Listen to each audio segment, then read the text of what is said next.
Bom dia a todos. É com grande prazer que recebemos o Dr. Alan César Vieira dos Santos, profissional da área de Química com vasta experiência em laboratório de pesquisa e desenvolvimento de tintas para a indústria automotiva, atuando neste segmento há mais de 19 anos. Gestor de equipes de laboratório e assistência técnica, liderando grupos de trabalho para atendimento de demanda de clientes. Sólida experiência acadêmica, possuindo doutorado em Química pela Universidade de São Paulo e mestre em Química pela mesma instituição. Atuou como professor do curso de pós-graduação em Engenharia de Superfície e Tintas das Faculdades Oswaldo Cruz entre 2011 e 2017. Seja muito bem-vindo. Perfeito, obrigado pela introdução. Bom dia a todos. Então, Pronto. Mais uma vez, bom dia a todos. É um prazer estar com vocês. Eu agradeço todo o comitê organizador pelo convite para a participação e apresentação dessa palestra. E pelos próximos 45 minutos, eu gostaria de falar um pouquinho sobre a indústria de tintas, dar um panorama bem geral, mostrar alguns desafios que nós estamos passando nesse segmento produtivo e tratar de alguns outros temas, né, que não são exatamente técnicos, né, não é coisa que a gente vê muitas vezes na universidade, seja na USP, seja aqui em Juiz de Fora, na Unicamp, ou lá em Cambridge, né. Basicamente, a nossa querida amiga aqui já fez a introdução. Eu trabalho há 23 anos na indústria de tintas. Então, logo eu me formei, já fui para a indústria de tintas. E, desde então, tenho atuado com tintas automotivas, é o meu foco principal. E, nos últimos 9 anos, o meu escopo tem sido trabalhar com tintas que nós chamamos de tinta e-coat, ou tintas de eletrodeposição. São tintas que só aplicam mediante a passagem de corrente elétrica. É um tipo muito específico de material, você não encontra isso no mercado geral, normalmente é uma tratativa que nós chamamos de business to business, né, de uma empresa para outra. E ela é fundamental na pintura em processos automotivos. Tem um pouco aqui da minha formação acadêmica, que a nossa colega já passou, né, e sou também um dos responsáveis técnicos da planta produtiva de Guarulhos. Então, basicamente, nos próximos 45 minutos, eu gostaria de passar em 3 temas principais. Primeiro, um pouco sobre tintas, depois falar sobre desafios técnicos na área e, por fim, como eu havia dito antes, desafios de ordem não técnica. Começando um pouco pela Exalta e o mundo das tintas, Exalta é a empresa onde eu trabalho. Há mais de 10 anos atrás, ela se chamava Dupont. Dupont já é um nome bem mais conhecido, só que essa empresa, do ponto de vista de tintas, não existe mais. Ela era uma empresa gigante, com série de plataformas na indústria química, e o segmento de tintas acabou se transformando num segmento independente, né, que se chama hoje Exalta. Em números, né, o pessoal de exatas adora números para conseguir explicar o mundo. Nós estamos falando de receita da ordem de 5,2 bilhões de dólares de forma líquida, são dados de 2023. Nós empregamos cerca de 12 mil funcionários ao longo do globo, né, temos plantas espalhadas pelos 4 continentes, onde cerca de 1,3 mil, né, 1.300 pessoas, são pessoas com capacitação técnica, experts ou pessoas de pesquisa e desenvolvimento voltadas para a ciência de tintas, né. Então, vejam, quase 10% do corpo técnico é dedicado a P&D, o que indica, né, no mínimo, um paradoxo muito grande no nosso mercado, quando nós tratamos com tintas dessa ordem, né. Tintas, muitas vezes, são chamadas ou conhecidas como commodities. Commodities são produtos de baixo valor agregado, de produção simples, que qualquer lugar pode obter. Então, milho é commodity, né? Soja é commodity. Tinta é tratada muitas vezes como commodity, né, na hora de comprar e vender, mas no momento de desenvolver e atender especificações, né, ela vira uma especialidade. Então, são 2 coisas competindo ao mesmo tempo. Um material que exige preço baixo para se manter competitivo e atuante no mercado, mas que, ao mesmo tempo, precisa passar numa série de especificações, né? Existem processos, e eu já participei disso, que para eu aprovar uma tinta em uma montadora foram mais de 5 anos. De teste, vai e volta, refaz, discute, negocia resultado, ajusta especificação, não aceita, mexe no produto, ajusta de novo, vai para frente, para trás. 5 anos para você entregar um material para pintar carro, né? E tem colegas meus ao longo do mundo que já passaram por mais do que isso sem problema nenhum. Pensando um pouco, né, do ponto de vista de distribuição, nós atuamos em 3 mercados principais. O primeiro que nós chamamos é o de repintura, né, ou refinish. Repintura são as tintas desenvolvidas e comercializadas para a repintura automotiva. Então, estamos falando de tintas para concessionárias, para distribuidoras, para rede de lojistas, funilarias pequenas e por aí vai. O segmento de mobilidade, ou mobility, que são as tintas para montadoras propriamente ditas. Então, temos aqui 7 plantas distribuídas em 3 regiões, Ásia, Europa e Américas. E, por último, a de tintas industriais, que aí é um guarda-chuva bem grande, que vai incluir tintas estruturais, tintas para pintura de tubulações, de transporte de petróleo, tintas para sistemas decorativos, tintas para madeiras e por aí vai, né? Para vocês terem uma ideia, cada planta aqui indicada nesse pequeno mapa atua em um negócio, apenas, né?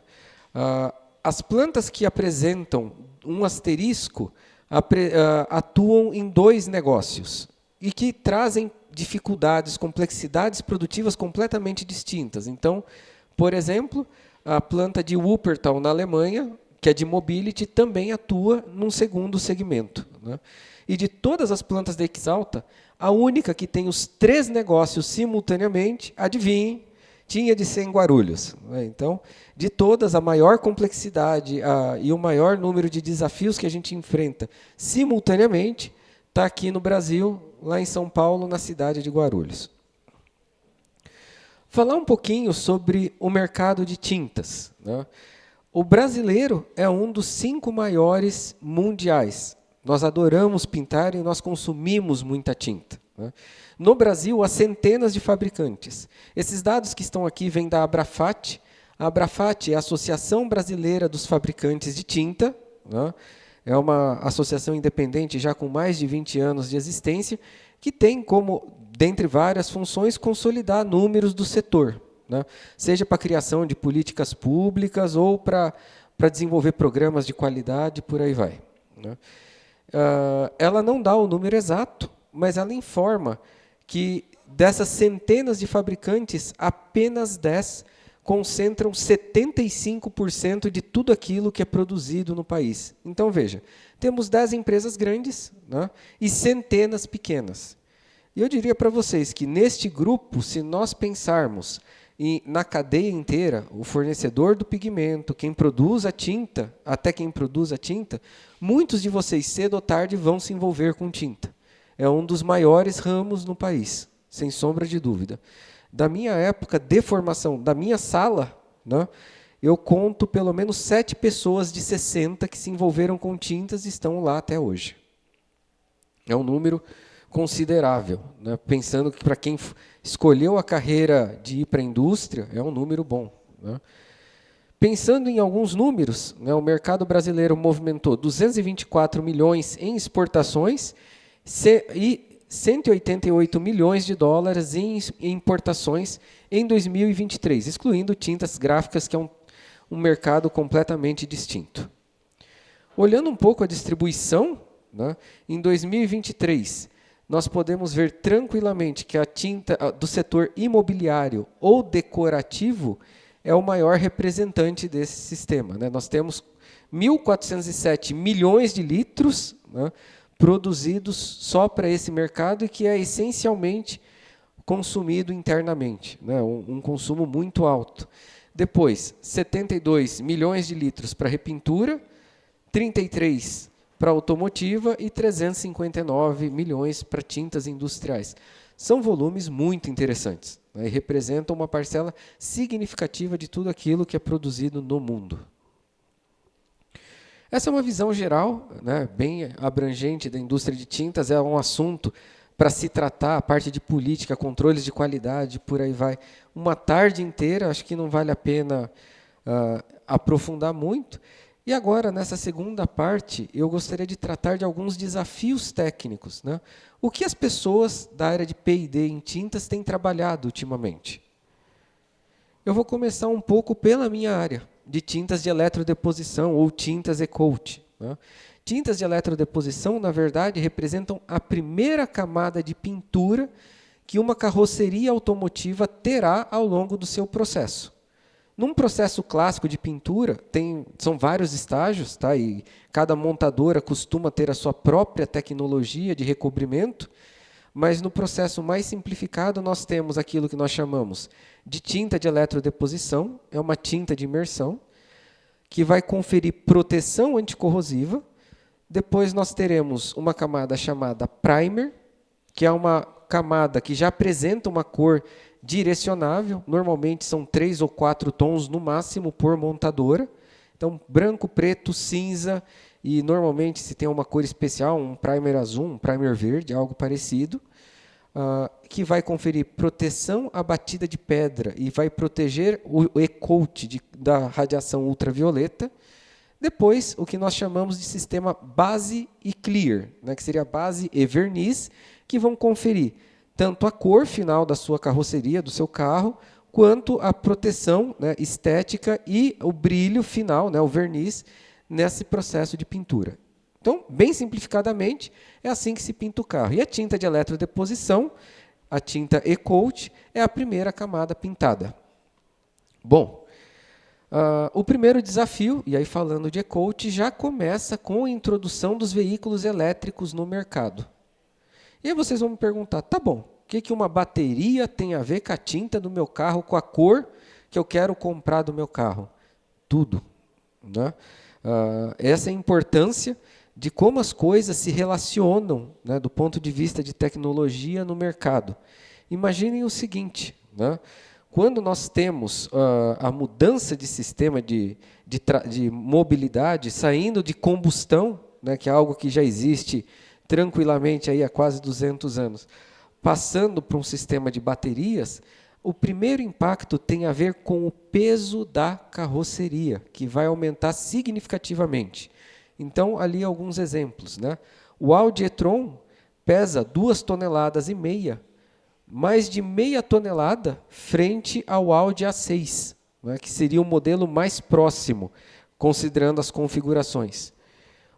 Tem o Porsche Taycan, 2,3 toneladas, 700 quilos a mais, né, um número muito alto.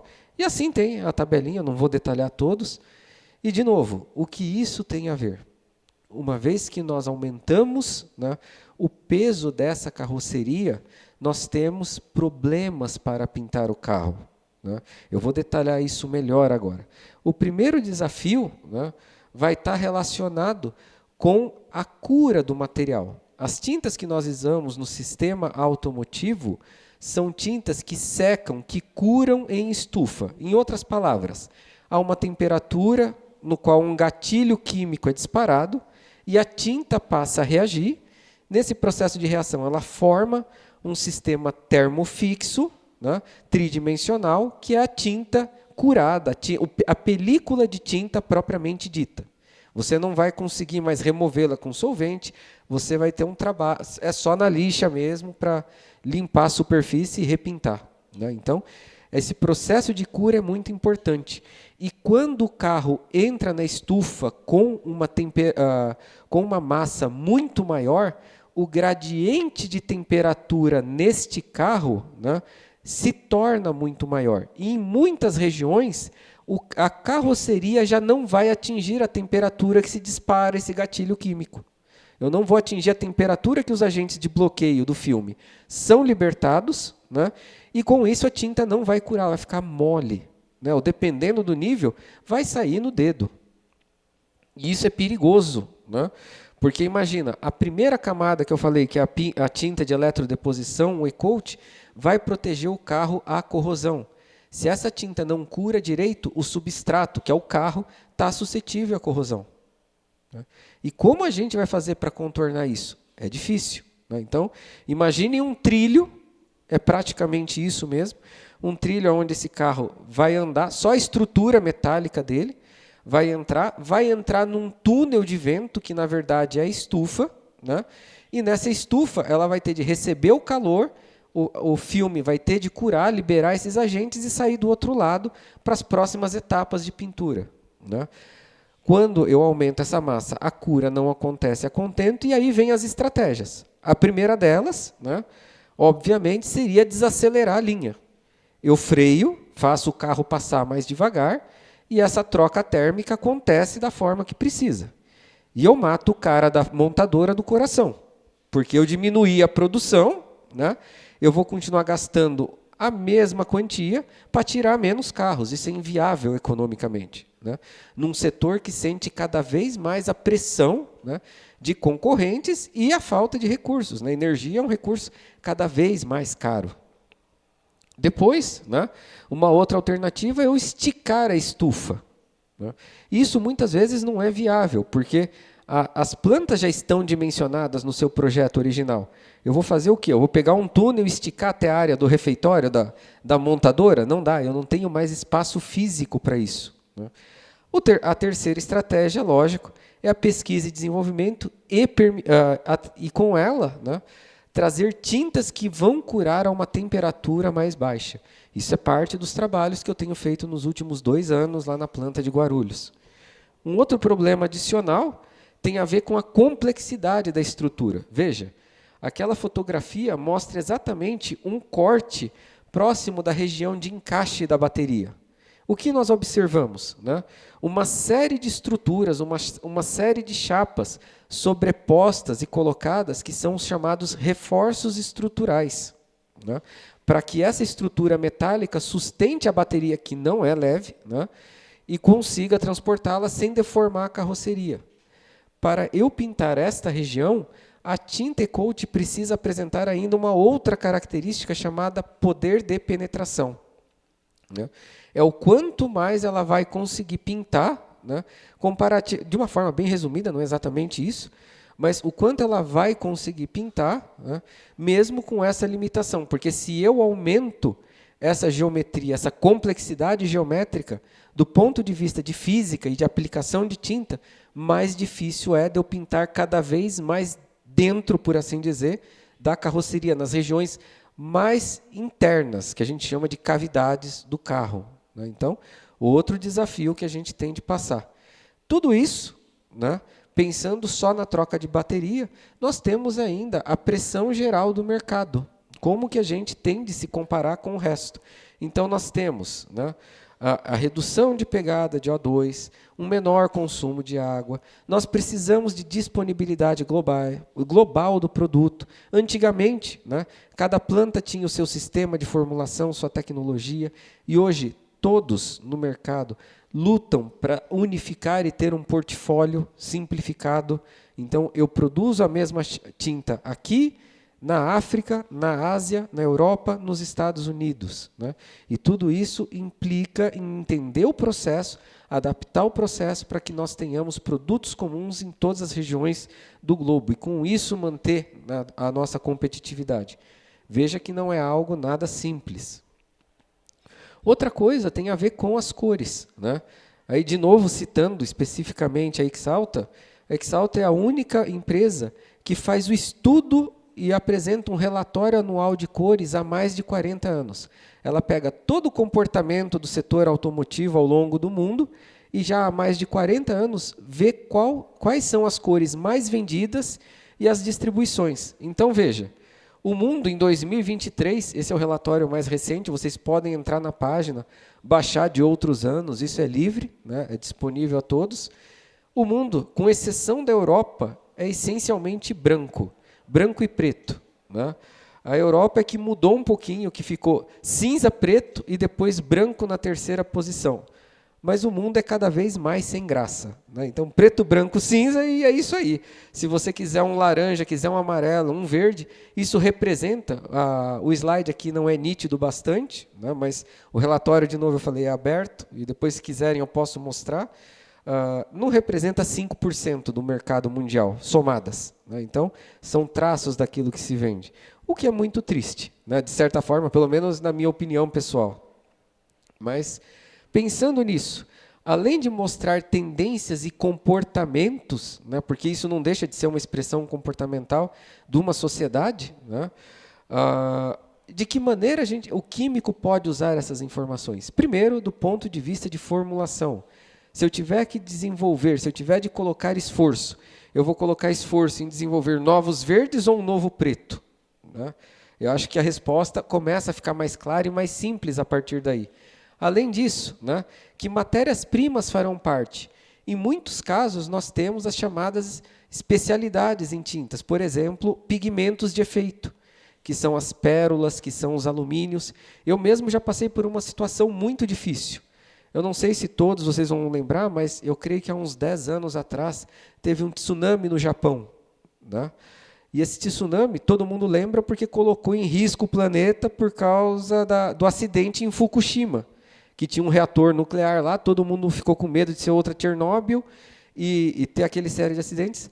Isso todo mundo lembra. O que ninguém sabe, mas eu lembro muito bem, é que lá perto de Fukushima tinha um fabricante de uma pérola que eu precisava para fazer um vermelho, né? E só fazia naquela planta. Foi uma cor que nós fornecemos no mercado nacional, né? Era um vermelho muito bonito, modéstia à parte, né? Vendeu por absolutos 1 mês e meio, né? Porque a cor foi lançada e morreu logo em seguida, porque não tinha outra pérola. A única pérola que era produzida nesse fornecedor lá no Japão, e não havia um substituto compatível para manter a cor. 2 anos de trabalho para o lixo. Então, veja a dificuldade, às vezes, que um químico tem de enfrentar, né?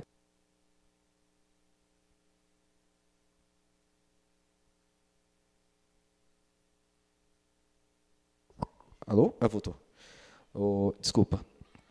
Isso sem contar aquilo que nós enfrentamos diariamente. Eu nem vou entrar aqui no cenário, por exemplo, da pandemia, onde não tinha nada em lugar nenhum e todo mundo querendo tudo ao mesmo tempo, assim que houve a reabertura do mercado, né?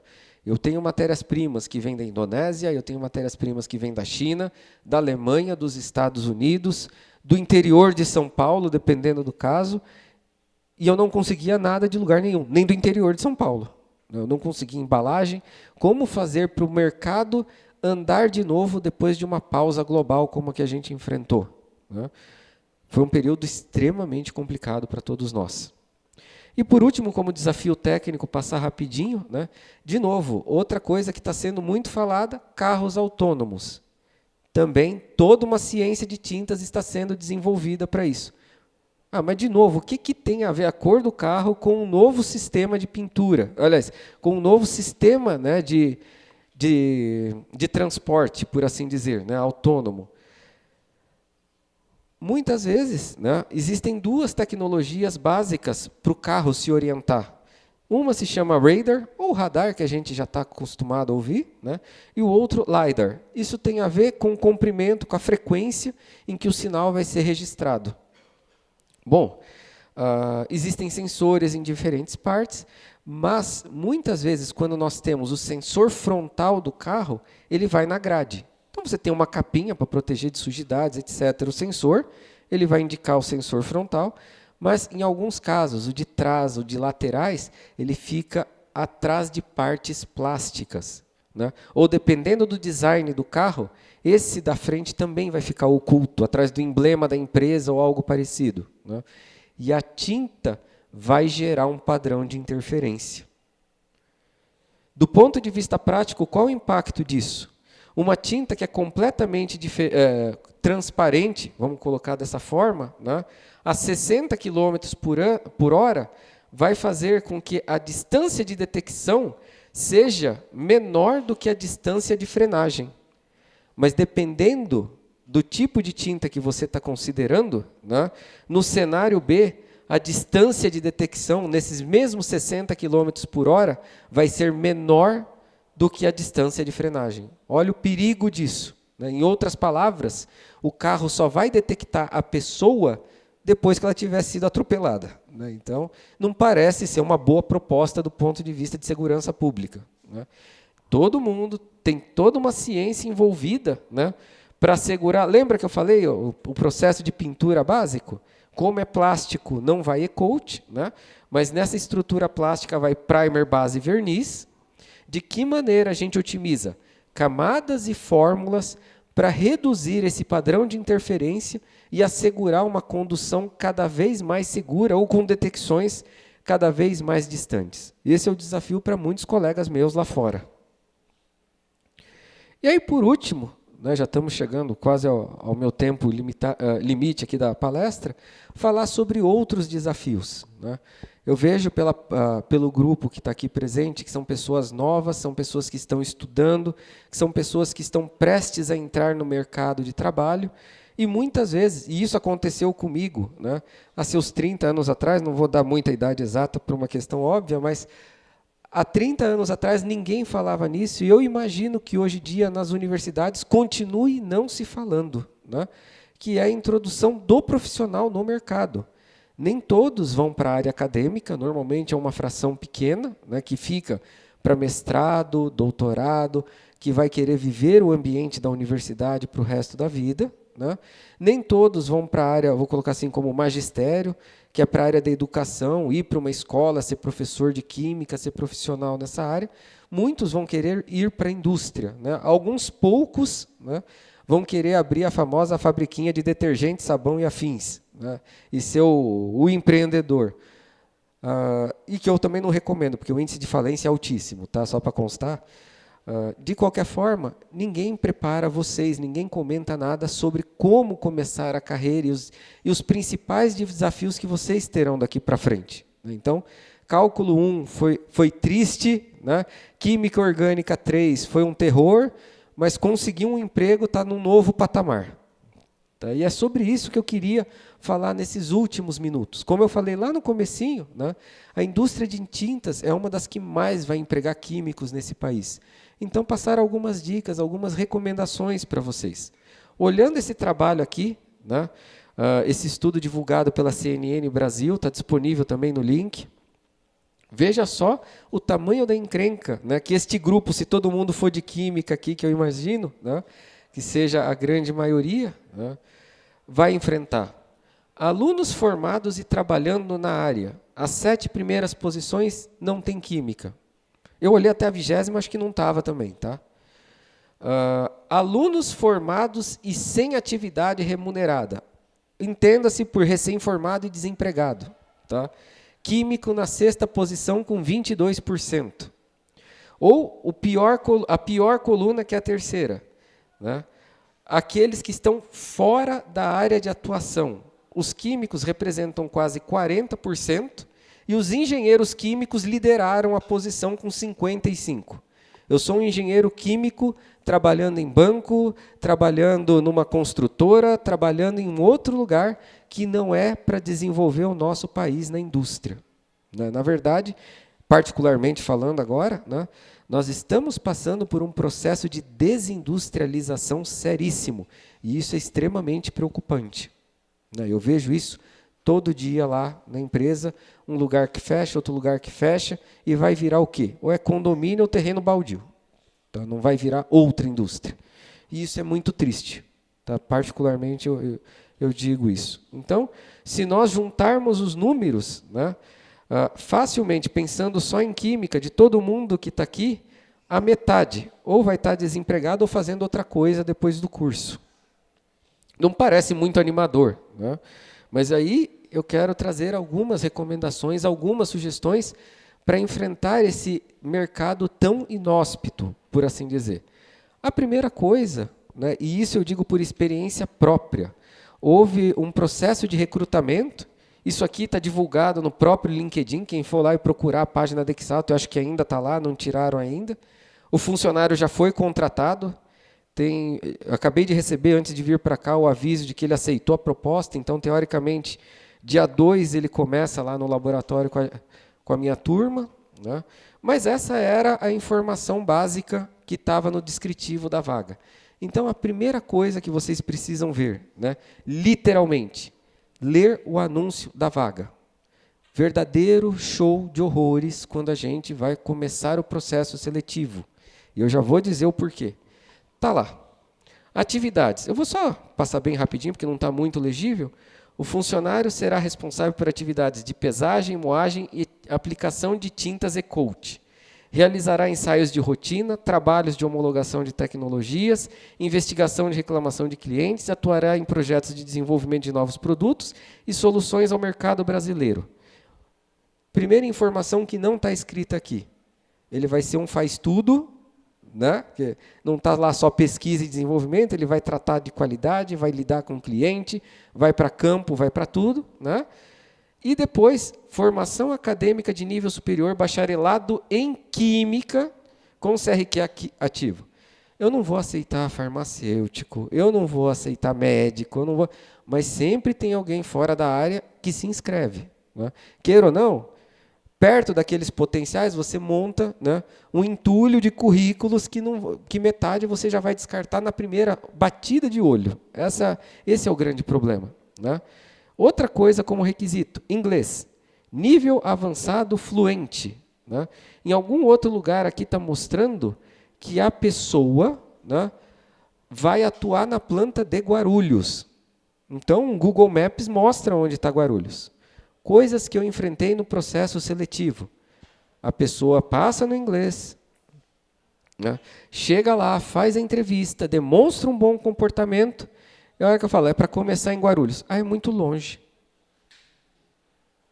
Aí eu paro, eu vejo se o Google atualizou, botou Guarulhos na Sibéria ou coisa parecida. Não, continua no mesmo lugar, né? A pessoa não viu que era em Guarulhos e não se tocou que da onde ela estava até a planta de Guarulhos, né, são 2 horas. Ah, o pessoal de São Paulo faz isso, ele não dá a distância, ela dá o tempo para chegar, tá?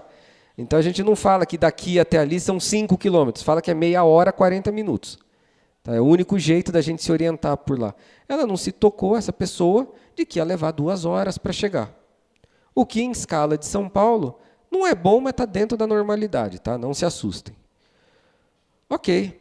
Ou a pessoa, como já chegou lá, faz uma entrevista presencial, conversa. Vamos falar em inglês um pouquinho agora? Ah, ó, eu não falo inglês, a gente pode ir para a próxima? Eu falei, não posso. Sabe? Nem eu, nem você, diga-se de passagem, né? Eu preciso que a pessoa fale inglês, né? Se está como descritivo técnico, né, para a vaga, se não tiver inglês avançado ou fluente, que é o que está escrito ali, não serve moderado, não serve inicial, não serve mandarim fluente, inglês fluente, né? E uma recomendação que eu deixo para vocês, é absurdo ainda, né, o número de pessoas que a gente vê que tem uma capacitação boa, que tem um bom potencial, mas que tem apenas a formação técnica, né? E esquece um pouco desses outros detalhes. A menos que vocês já tenham um plano para trabalhar na Alemanha, estudem inglês, sejam muito bons em inglês. Inglês ainda continua a linguagem universal. Daqui a pouco vira mandarim, né? Mas, por enquanto, inglês continua a linguagem universal. Estão estudando? Está apertado? Tá? Se enfia num curso de inglês do mesmo jeito. Isso vocês não têm ideia do diferencial que faz, sabe? E é triste, porque essa pessoa que eu entrevistei, né, tinha um bom potencial, tinha características, já tinha alguma experiência de mercado, mas não vai servir. Porque, em média, eu faço pelo menos 3 reuniões semanais de 1 hora cada um com meus colegas. Conecta gente da China, da Índia, da Alemanha, e essa pessoa vai entrar comigo nessas reuniões.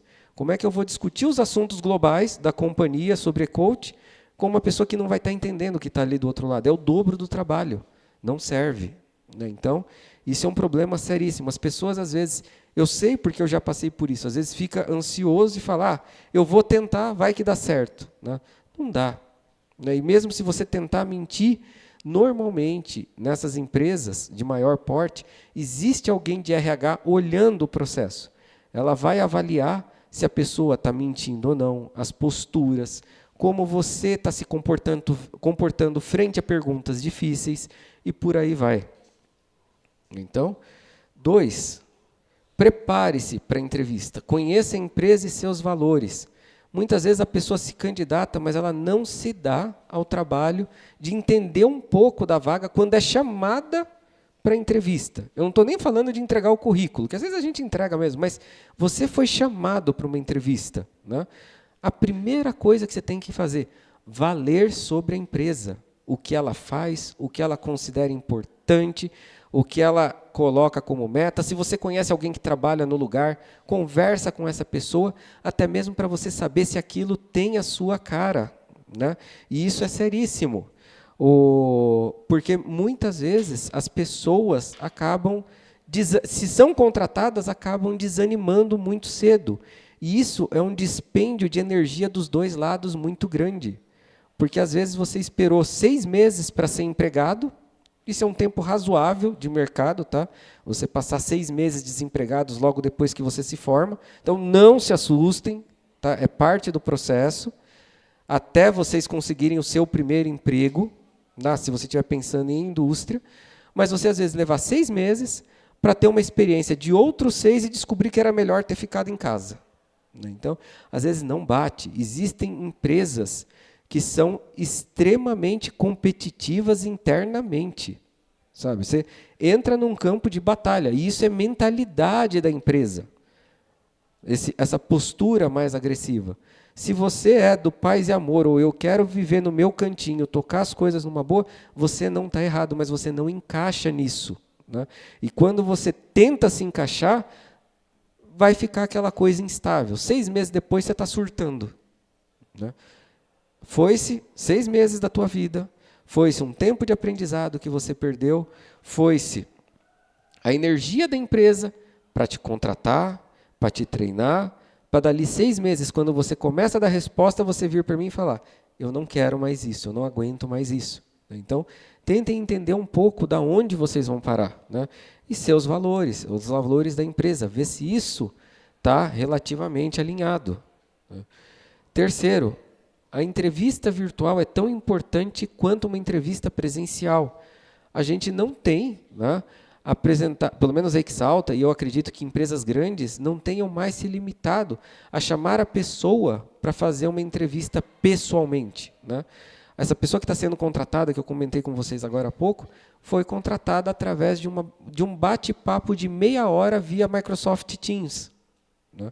Eu vou vê-la presencialmente daqui 1 semana. Né? Mas o que a gente vê?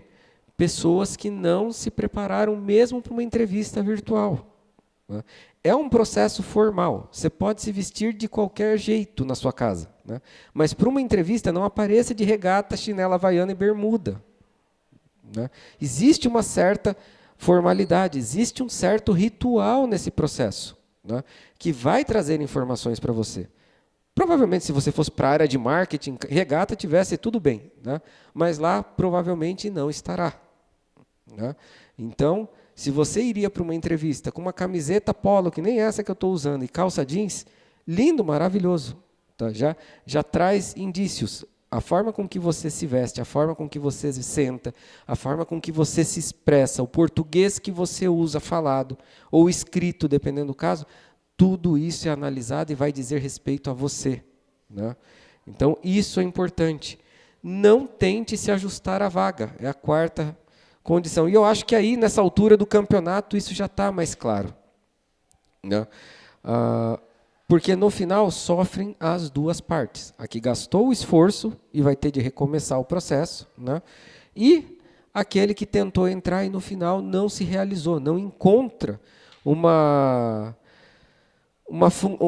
um sentido de vida ali dentro. Lembre-se, né, eu brinco com o pessoal lá do laboratório, eu vejo mais o meu colega de bancada, né, do que minha família inteira, meus amigos a semana inteira. Se você é casado, se você tem filho, você vai ver mais o teu colega do que teu filho. Né, tua esposa na maior parte do seu tempo. Como que você vai ficar num ambiente que é do jeito que é, né, mas que para você é desconfortável? Para os outros, não. Né, mas para você é desconfortável. Né? Ou que você vai ser submetido a uma situação de estresse, porque aquilo não casa com a tua perspectiva, com a tua visão de mundo. Né? Não tente se ajustar. Né? E por último, o que eu deixei bem destacado, né, e que é fundamental, depois de eu ter dito tudo isso, que é mais importante, uma reprovação em processo seletivo não define você. não diz se você é bom, tampouco diz se você é ruim, não diz se você vai ficar desempregado por resto da vida, ou se vão aparecer convites para trabalhar na ONU, ou vai ser o próximo prêmio Nobel. Não diz nada, diz apenas, né, literalmente, né, como se fosse um Tinder, né, não deu match, né, não casou a vaga com você. Isso não diz nada. Existem pessoas que eu entrevistei que me partiu o coração, porque daqui uma semana eu vou passar uma notinha e vou falar, olha, muito obrigado por ter participado do processo seletivo, mas você não foi selecionado, não foi selecionada, né? E isso não quer dizer nada para a pessoa. Claro, além da reprova em si, né, óbvio, mas eu não estou demeritando uma pessoa quando eu a reprovo num processo seletivo. O que eu estou fazendo, né, é vendo se o perfil da vaga e o que ela tem a oferecer como profissional, e aí vem a parte de conhecimento, habilidade, né, e a parte de atitude estão coerentes. É tão somente isso. Então, às vezes, né, como eu já escutei, não passar num processo seletivo pode ser um livramento, tá, dependendo da pessoa. Pensem nisso. Então, de maneira alguma, isso, né, vai ter um impacto na vida de vocês. Para terminar, né, então, aqui são alguns dados de um material publicado no Jornal da USP, que diz que 6 em cada 10 empregadores já demitiram trabalhadores da geração Z, né, que é mais ou menos a audiência que está aqui presente hoje, que foram recém-formados por, né, aí vem, falta de motivação e iniciativa, 50%, habilidade de comunicação precária, 39%, falta de profissionalismo, 46%. Números são só números. E aqui a falha desse artigo é não contextualizar isso muito bem, né? Então, falta de motivação e iniciativa. Isso é porque a pessoa estava esperando uma coisa e não achou na empresa? É porque era um salário mal remunerado, né? Um emprego mal remunerado, e a pessoa não estava sujeita a ser 1001 utilidades e receber um salário mínimo no final do mês? O que é a causa dessa falta de motivação? Não sei, né? Mas, em linhas gerais, e aqui em poucas palavras, o que e aí é uma percepção minha, o que eu observo nessas novas gerações, nessa nova geração de vocês, frente à nossa, uma dificuldade grande de comunicação e conexão. Então, alheio a esses números, tentando traduzir todo esse blá, blá, blá, né, isso é o que eu destaco como mais importante, né? Comunicação e conexão. É difícil, às vezes, a gente chegar para vocês e falar, escuta, isso aqui é uma carreira técnica, né? Para você ser um químico, para você assumir uma posição de gestão, né, são 15 anos. Quando você, na sua geração, você vê na internet, você vê no YouTube um monte de influencer milionário com 15 anos, com 7 anos, com 3 anos, é difícil. Muitas vezes o que eu vejo das gerações novas é chegar numa indústria com uma perspectiva de crescimento muito rápida. E isso não existe. E, normalmente, quando é o primeiro emprego, isso fica traumático, né? Porque a pessoa imaginava um crescimento rápido que não vai ter, né? Como eu já escutei de um colega meu num processo seletivo, né, porque tivemos uma série de contratações esse ano lá na empresa, ele comentou que uma pessoa tinha sido recém-formada, ela trabalhava como técnica química, né, numa empresa grande, estava como técnica química há 2 anos, né, se formou e pouco depois que se formou foi promovida a química, né, e foi perguntado, por que você quer sair dessa empresa agora? Ah, porque a empresa não me reconhece. Ela saiu de um cargo de ensino médio para um cargo de responsabilidade de nível superior em 2 anos. Isso é rápido, muito rápido, vou ser sincero com vocês, e ela estava insatisfeita, né? Essa pessoa não serve naquele escopo daquela vaga, né? Ela precisa trabalhar na XP, precisa trabalhar em outro lugar que, dependendo do resultado, ela vira CEO em 15 dias, mas lá não. A carreira química é uma carreira, por definição, lenta, né? Preparem-se espiritualmente para isso. Como mensagens finais, o que eu queria passar para vocês são 3 frasezinhas básicas, né? A primeira delas é a do próprio Freud. Um dia, quando vocês olharem para trás, vocês vão ver que os dias mais belos foram aqueles em que vocês lutaram, né, provavelmente dentro de algum tempo, quando vocês se formarem e se lançarem ao mercado, isso vai ser uma frase para vocês lembrarem no futuro. Toda essa preocupação, todo esse medo vai passar e vocês vão ver que a garra que vocês tiveram, e o empenho que vocês tiveram, e as conquistas pequenas, mas que foram crescendo ao longo do tempo, vão fazer toda a diferença para vocês. Né? A segunda foi de um presidente americano, um dos primeiros, lá atrás, no passado. Né? Mantenha os olhos nas estrelas e os pés no chão. Definitivamente, essa palestra não é para desmotivar vocês, é para trazer a vocês a realidade, né? Prepará-los, dar a vocês algumas dicas e fazer com que, a partir daí, vocês planejem e alcancem coisas muito maiores. Né? É possível. E eu torço muito para que vocês atinjam os propósitos pessoais que vocês buscam na vida de vocês, pessoais, profissionais, né, espirituais e o que quer que for. Né? E, por último, mesmo depois de tudo isso, 30 anos depois, a realidade de vocês não é muito diferente da minha realidade na época equivalente. Né? Então, eu não trocaria minhas escolhas. E talvez a forma mais gratificante disso tudo, né, e uma prova talvez cabal disso tudo, é eu estar aqui hoje, né, junto a pessoas que me chamaram, que me convidaram, a professora Celi e a professora Denise, acho que vocês devem conhecê-las, né, que me chamaram, que foram da minha turma de formação, né, na mesma época. Então, cada um teve sua escolha diferente, teve seu caminho diferente, seu destino diferente, mas é bom demais, é um sinal de ver que todo esforço não foi em vão, depois de 30 anos praticamente, você reencontrar essa turminha, poder dar um abraço e saber que está tudo bem. Então, eu desejo para vocês muita garra, desejo a vocês muita dedicação e espero que para vocês, daqui 30 anos, vocês estejam no setor de vocês, dando uma palestrinha como essa e estimulando os futuros profissionais de química a não desistir dos sonhos. Tá bem? Era isso que eu queria passar para vocês. Os próximos minutos são para perguntas. Agradeço muito a atenção. Obrigado.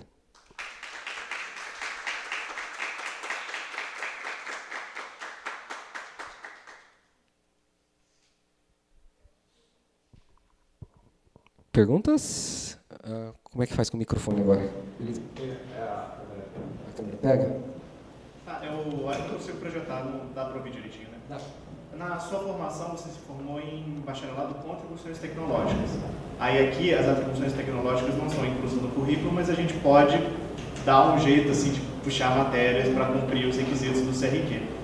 Você acha que as atribuições tecnológicas para uma área como a sua é obrigatória? Porque no exemplo que você mostrou lá do processo seletivo, você falava bacharelado em química, mas o que você acha da questão das atribuições tecnológicas?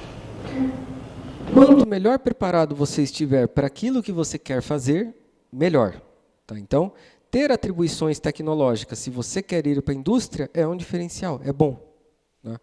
O que não pode, aí o que eu digo que eu não recomendo, é a pessoa que decidiu fazer licenciatura, num belo dia amanhecer sem o bacharel e querer se enfiar na indústria. Porque também, como eu disse, acontece. Né? Só que aí o tempo passou. Ela não foi bacharel, ela foi licenciada. Escolhas da vida. Né? A parte mais cruel dessa fase de vocês é que, neste momento, muitas vezes a gente tem de tomar decisões, né, para o resto da vida, que vão ter impactos para o resto da vida. Ah, posso corrigir? Posso mudar?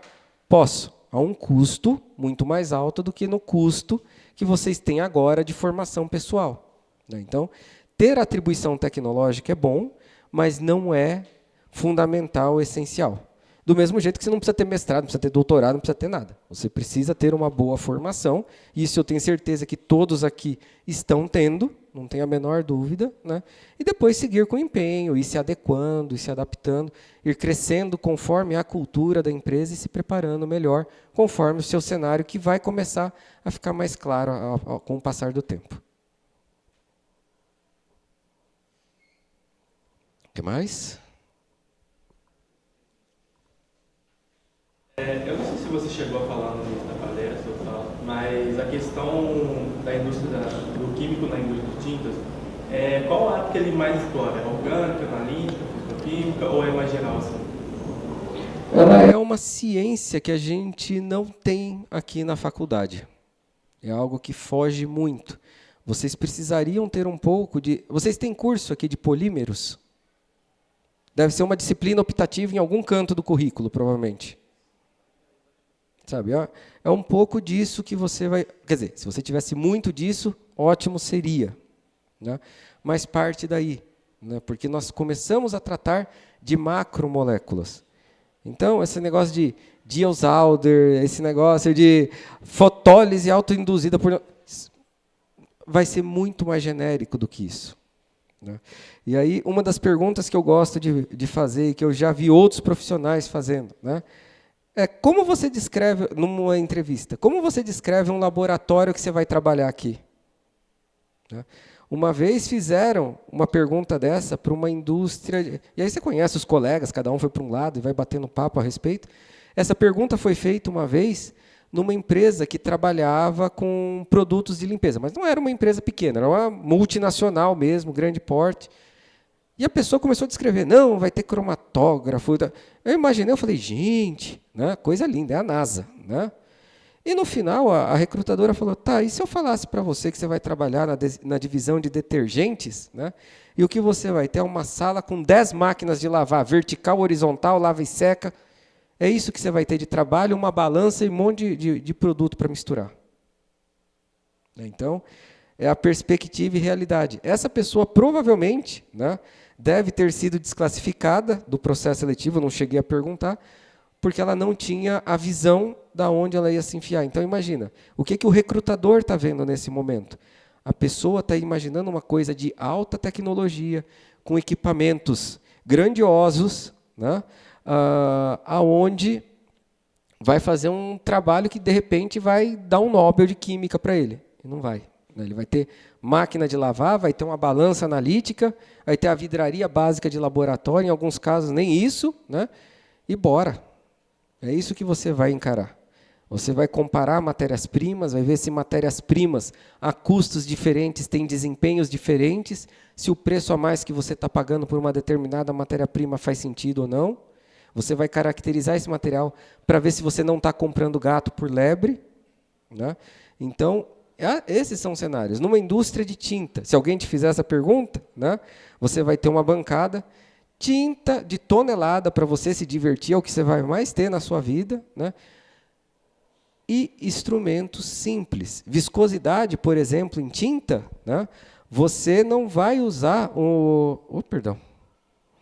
você não vai usar um sistema onde vai precisar de um reômetro ou coisa parecida.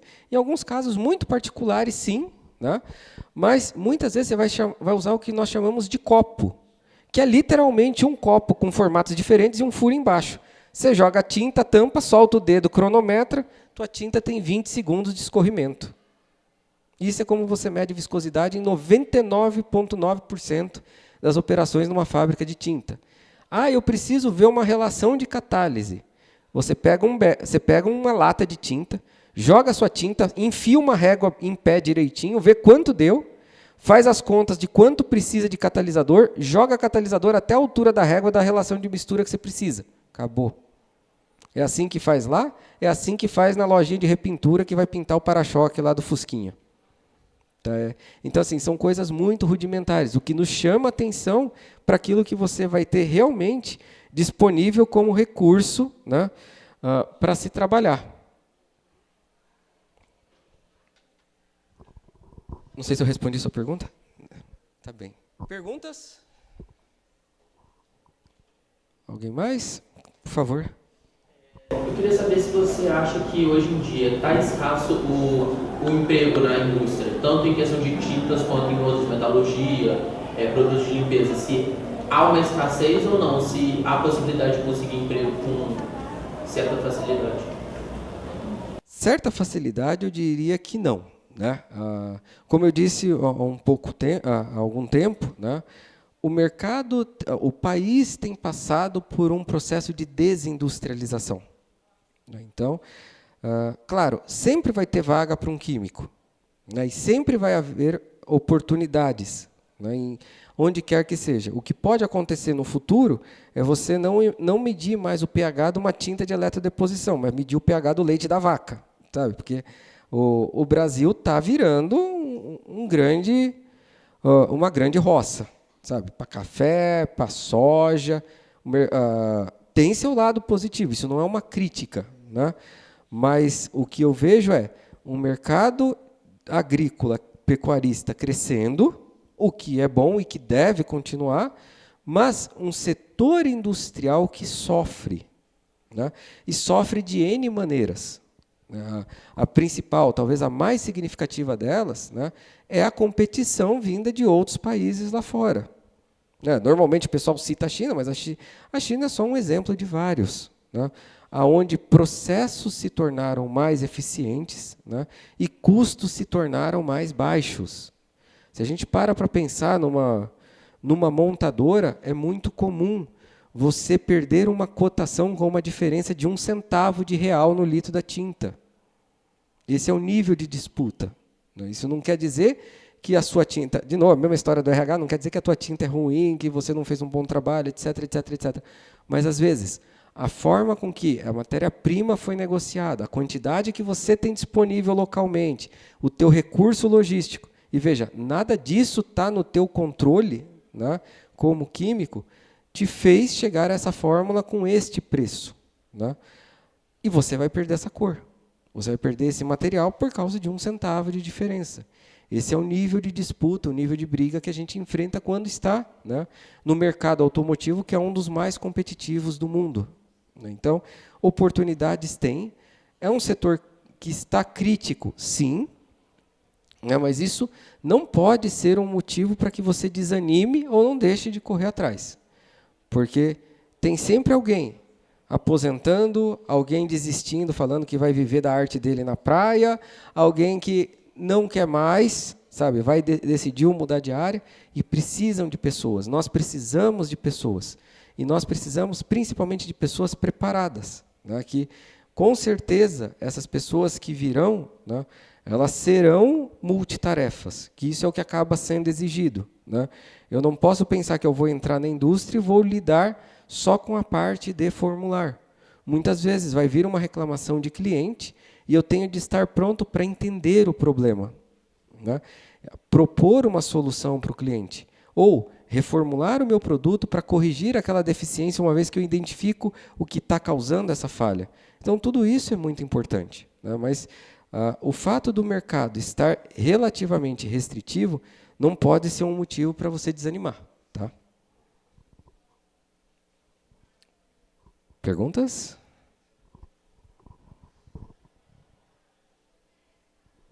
Então, eu acho que é isso. Gente, muito obrigado mais uma vez pela participação. Estou aqui mais uns minutinhos. Se vocês quiserem, estou à disposição para conversar, tá bem? Mais uma vez, muito obrigado.